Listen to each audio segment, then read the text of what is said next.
খবর বাংলা।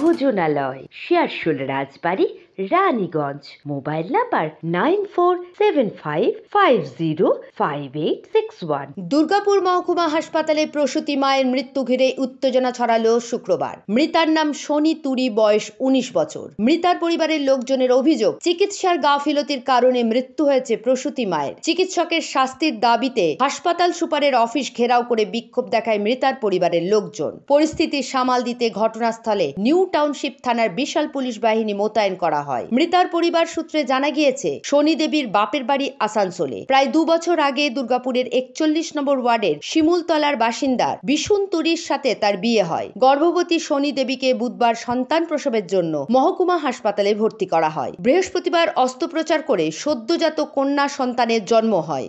মেয়েটা পেশেন্ট নিয়ে ভর্তি হয়েছে ডেলিভারি। তো ডেলিভারি ভর্তি করেছে, মেয়েটা খুব ভালো আছে আমার। আর কালকে রাত 10টা সাড়ে 10টার সময় ওটিতে ঢুকিছে। 10:30টার সময় ওটিতে ঢুকার দেখেন মেয়েটা ভালো আছে। আমি এসে ঢুকলাম, দেখি মেয়েটা ঢুকে গেছে। তারপরে মেয়েটা 3:30টার সময় বার করেছে একে। তা বলছে, মা আমি সিজার করবো না, ভয় লাগছে। আমি বললাম, বেটা সিজার করবো না? বলছে বাড়ি যাবো। ঠিক আছে, বাড়ি নিয়ে যাবো। তা ফির বলছে, না মা সিজার করবো, সিজার করে বাচ্চাটাকে নিয়ে যাবো, আমি বাড়ি যাবো। ঠিক আছে, বাড়ি নিয়ে যাবো, আসানসোল নিয়ে যাবো, চল আসানসোলে বাড়ি। তারপরে ডাক্তার কি বলছে, এটা কি বাপের ঘর আছে? এটা ঘর আছে কি এখানে? বল, এটা কি খেলা, কাবাডি খেলা আছে কি যে খেলবে এখানে? বল। বলি খেলা না, বাচ্চা মিয়া ভয় খেয়ে গেছে, কোনোদিন সিজার সুইয়া দেখে নাও। তারপরে বার করলে অপারেশন করেছে। অপারেশন করে 7:30টার সময় বেটে দিয়েছে। বেটে দেওয়ার পরে 20 থেকে 25 মিনিট মেয়েটা আমার ভালো আছে। সবার সঙ্গে কথা বলেছে, নানাদের বৌমা আমার ঘরে সবাই সঙ্গে কথা বলেছে, ভিডিও কলিং করেছে, বাচ্চা কাট সব করেছে, কালকে কথা বলেছে। তারপরে 20-25 মিনিট আবার ডাক্তার গিয়েছে, নার্স। তখন কি বাচ্চা হয়ে গেছে? হ্যাঁ, বাচ্চা হয়ে গেছিল। বাচ্চা খুব ভালো আছে, বাচ্চা হয়ে বেটে দিয়েছে, বাচ্চাকে আমি কোলে নিয়েছি। তারপরে নার্স গিয়েছে, বাচ্চা নার্স পুরো হাত দিয়েছে ওকে, হাত দিয়ে পেট টেট পুরা চিপে চাপে ওকে মেয়েটাকে, মানে পুরা ব্লিডিং ওকে মিষ্ট হলো। তখন আমি ওকে নার্সকে বলছি, তুমি হাত দিচ্ছ কেন? যা আছে তো ওখানে সিজার রুমে হবে, আর এখানে তো বেটে দেওয়ার পরে কোনো হয় না। বললেন, না এটা কি আপনি ডাক্তার? কি আমি ডাক্তার? বলি না, এটা তো আমার মা। বলকে একলে আমার মা, ওটা তো আমার জানা উচিত। আমার কিছুতে ওরা কথা বললো না, বিরেট করে চলে গেল। তারপরে 2 সেকেন্ড হলো, 1-2 সেকেন্ড হয়েছে। তারপরে বলছে, না আমি ওটিতে নিয়ে যাবো, জলদি চলো। ঘরের লোক ডাক্তার, ঘরেতে ফোন করছি, বারো জমায় ফোন করছি। জমারা এসছে রাতে, সব ছিলে মিলে করে যাতা আছে, সবাই এসছে বাড়িতে। তারপরে এসছে দেখলো, তারপরে মেয়েটা ওটিতে ঢুকিয়ে দিয়েছে। আর আমাকে বললো, বাচ্চা দেখলি? বাচ্চাটা কেন দেবো? বাচ্চা তোমার ভালো আছে না? বল, বাচ্চা কাছে যাবে, তুমি বাচ্চা রাখতে পারবে। কি হয়েছিল? বাচ্চাকে কিছু হয় না। তারপরে বাচ্চা নিয়ে কেচে নিয়ে গেছে। সকালে কালকে বলেছি রাতে বাচ্চা দেখতে, তো না বাচ্চা দেখার দরকার না, বাচ্চা খুব ভালো আছে, আপনি মেয়েকে দেখো। বল, ঠাকুরকে দেখো। ঠাকুরকে মানা, ঠাকুরে কি করবে? তোমার মেয়ে আমার বাচ্চা কুচিস কম আছে, ব্লাড চলছে না, কিডনি চলছে না, কিডনি কাজ করছে না, নার্স চলছে না, শ্বাস নিতে পারছে না। আমার ডাক্তার কি বলছি, ডাক্তার বাবু হলো কি তাহলে? মেয়ে দেখেন কিডনি কাজ করছে না, কিডনিটা কি হয়েছে, খারাপ হয়েছে কি, কেটে গেছে কি, অনেক কিছু বেমারি আছে, সেটা তো আপনি বলবে। তো কিছু বললো, তা বলে যদি কিডনি তো আছে, ঠিক আছে, ওর রিপোর্ট দিন, আমি বাইরে দেখাবো, আমি যেখানে পারো প্রাইভেট ডাক্তার দেখাবো। তখন ডাক্তার কি বলছে, এরকম মানুষ আমরা নিজেতে দিই না এখান থেকে হাসপাতালে, এরকম মরা মানুষ কোথায় নিয়ে যাবে? মানুষ এখানে ট্রিটমেন্টটা চলছে, বলে ট্রিটমেন্ট চলছে, ঠিক আছে, কিন্তু মানুষ আমরা যেরকম এনেছি সেরকম মেয়েটা চাই। বলে আর মেয়ে পাবে না, মেয়েটা কোন সময় মারা যাবে আমি বলতে পারছি না, বারবার এই কথাই বলছি। পরিবারের দাবি, সন্তান ও মা দুজনেই সুস্থ ছিলেন। এদিন সকালে হাসপাতাল কর্তৃপক্ষ পরিবারকে জানান, শনি দেবীর শারীরিক অবস্থার অবনতি ঘটেছে। দুপুরে মৃত্যু হয় বলে জানায় হাসপাতাল কর্তৃপক্ষ। বলছে ডাক্তার বাবু বলছে কি, বল আর তোমাদের পেশেন্ট মরে গেছে। কি নিয়ে ভর্তি হয়েছিল? ডেলিভারি অবস্থায় ভর্তি হয়েছিল। কবে ভর্তি হয়েছিল? পরশুদিনকে ভর্তি করেছিল। তারপরে ভর্তি করেছে, পরশুদিনকে ভর্তি করে অপারেশন হলো, বাচ্চা বেডে দিল। আমাদের কাছে ভালো, আমরা কথাবার্তা সব বলে পেশেন্টকে রেখে বাড়ি গেছি। রাত্রে শুনছি এমন খবর যে তোমাদেরকে পিলাজো রক্ত চাই, ব্লাড চাই, হ্যান ত্যান করে এখন এতক্ষণ আমাদেরকে খবর দিচ্ছে যে মরে গেছে তোমাদের পেশেন্ট। ডেলিভারি কি হয়েছে? ডেলিভারি হয়েছে, একটা মেয়ে হয়েছে।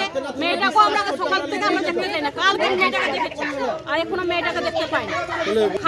ডাক্তার কি বলছে? ডাক্তার এখন আমাদেরকে বলছে, ডাক্তার বাবু বলছে মরে গেছে। ওরকম করালে কাগজে একটা মেয়েকে দিয়ে লেখা করায়, সই করায়, নিজেরা লিখেছে আর ওরা টিপসই দেবা করাই। কি চাইছেন আপনারা এখন? আমরা ডাক্তার বাবুর বিচার চাই, আমরা ভালো দিয়েছি, আমাদের ভালো ভেতর নিয়ে আসলে দিব যে কি ভালো নাই, পেশেন্ট ভালো নেই। পেশেন্ট ভালো নাই। আপনাদেরকে জানিয়েছিল ডাক্তার পেশেন্ট ভালো নেই? না, ওটা জানাই না, ওটা পরে জানালো। আগে ব্লাড ফ্লাড চাইলো, রাত্রেবেলা ফোন করলো, ব্লাড উলেট চাইলো, তার বাদে। এখন কি অবস্থা পেশেন্টের? এখন পেশেন্টের অবস্থা ভালো নাই, মারা গেছে। বাচ্চাটা ভালো আছে? বাচ্চা ভালো আছে? বাচ্চা দেখিনি এখনো, ওরা বলছে ভালো আছে, কিন্তু আমরা এখন দেখিনি বাচ্চা। ডাক্তারের আমরা শাস্তি চাই। এরপরই হাসপাতাল সুপারের অফিস ঘেরাও করে চিকিৎসকের গাফিলতির অভিযোগ তুলে বিক্ষোভ দেখায় মৃতার পরিবারের লোকজন। চিকিৎসকের শাস্তির দাবি করেন তারা। হাসপাতাল সুপার ধীমান মণ্ডল জানান, ঘটনার সম্পূর্ণ তদন্ত করতে একটি বিশেষ টিম তৈরি করা হয়েছে। ঘটনার তদন্ত চলছে। পাবলিক তো ক্লেম করতে যে ভুলস্থ বোঝায়, বাট আমার কাছে যেটা রিপোর্ট আছে যে সোনি তরি বলে একজন মায়ের হয়েছে, মৃত্যু হয়েছে আমাদের আজকে। সেটা যেটা হয়েছিল সেটা বুধবার পেশেন্ট ভর্তি হয়েছিল, পেশেন্ট নর্মাল ছিল। আমাদের ডাক্তারবাবুরা দেখেছিলেন, দেখে পরে সেম ডেতেই আপনার ডাক্তারবাবু সিনিয়র ডাক্তারবাবু সিজার ডিসিশন নিয়েছিলেন। তারপরে যে কোনো কারণে ওরা মা সিজার করাবে না, নর্মাল ডেলিভারি করাবে বলে একটু ওয়েট অ্যান্ড ওয়াচের করতে গিয়েছিল। তারপর আলটিমেটলি পেশেন্টকে সিজার করতেই হয়। সিজার করার পরে যেটা হলো, সিজার করার পরে যখন বেডে দেওয়া যায়, বেডে দেওয়ার পরেই পেশেন্টের ম্যাসিভ একটা হেমারেজ হয়, মানে পিপিং হয়ে যায়। তা পিপিং হওয়ার সঙ্গে সঙ্গে আমরা যেটা করেছিলাম সেটা সিসিউতে আমরা পেশেন্টকে শিফট করেছিলাম। সিসিউতে শিফট করার পরে আলটিমেটলি পেশেন্টের ব্লাড লস বন্ধ হয়নি।